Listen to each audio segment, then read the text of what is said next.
The hospital called before dawn. Not my wife's phone, mine. A calm voice. Too calm.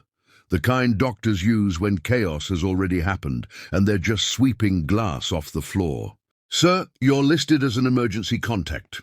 I didn't answer right away. I was watching the ceiling fan spin, counting rotations, controlling my breathing. 4 names followed. My wife and 3 men I'd known since college. Matching symptoms. That phrase stuck. I thanked the doctor, hung up, sat in silence. The house still smelled like her perfume, sharp, sweet, wrong. The night before, she hadn't even whispered it. She snapped it at me, like a truth she'd been holding back out of boredom. "If you can't handle me sleeping with your friends," she said, arms crossed, eyes daring me to break, "then leave. They're real men." No apology, no shame, just a verdict. I smiled. Not because it didn't hurt, because it finally made sense. For months, something had been off. Not dramatic. Worse, subtle. Phones face down. Laughter that stopped when I entered the room. My friends suddenly too comfortable in my kitchen, sitting where I used to sit, drinking my whiskey like it was theirs. I told myself I was paranoid. Men like me always do.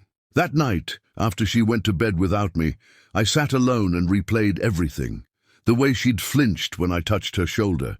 The way one of them avoided my eyes. Another one overcompensated. Too loud, too friendly. Patterns form when you stop lying to yourself. I didn't confront her. I didn't shout. I started collecting facts, call logs, dates, medical histories she didn't know I could access. I work in compliance. I know how systems bleed when you press gently. By morning I had timelines, overlaps, proof that wasn't emotional, just mathematical. Still, I said nothing. I kissed her goodbye like always, watched her smile, watched her believe she'd won.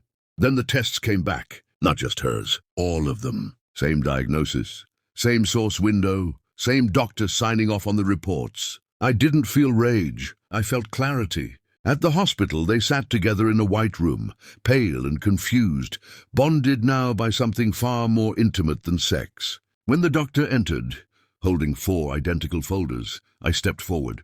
I hadn't told them I'd be there. My wife looked up and froze. "Guys," the doctor said carefully, "this is hard to say, but your diagnosis is—" I raised my hand. "Doctor," I said calmly, "I think they already know." And every eye in that room turned to me. The silence in the room thickened when the doctor left. 4 people sat on those beds, like children caught stealing fire. My wife was the first to speak. She always was. Confidence cracking, but still trying to stand. "You did this," she whispered, as if volume could erase guilt. I shook my head slowly. "No," I said. "I just stopped protecting you from consequences." One of my friends, no, former friends, laughed nervously, a reflex, the kind men use when fear hasn't finished forming yet. "This isn't funny," he said. "I know," I replied. That's why I didn't smile this time. I placed the folder on the table between them. Not slammed, not dramatic, just enough force to be heard. Inside were the lab reports, timelines, cross-referenced results. Same exposure window, same strain, same source. Her. My wife's hands trembled as she flipped through the pages. Her lips parted, then pressed together hard, like she was trying to physically seal the truth inside her mouth. "That's impossible," she said. "You're lying." I leaned closer, voice low, controlled. "I suspected. I tested quietly. When my results came back clean, I knew something you didn't." I paused. "You weren't cheating down." Their faces drained. "You were cheating carelessly." One of them stood up too fast and had to sit back down. Another stared at the floor like it might open and swallow him whole. My wife finally looked at me, really looked. Not like a husband, like a stranger she'd underestimated. "You set us up," she said, voice breaking.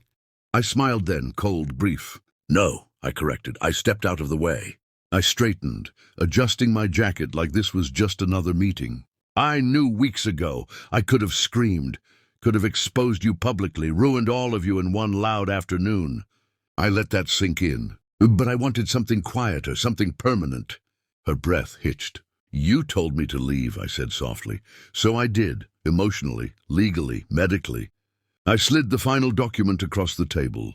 Divorce papers, already filed, already approved. You lost a husband, I continued. They lost their health, fair trade. No one spoke. I walked to the door, then stopped. One last thing, I said without turning around. Real men don't borrow what isn't theirs, and they don't leave infections behind. I left them there, together, connected forever by something they thought was pleasure.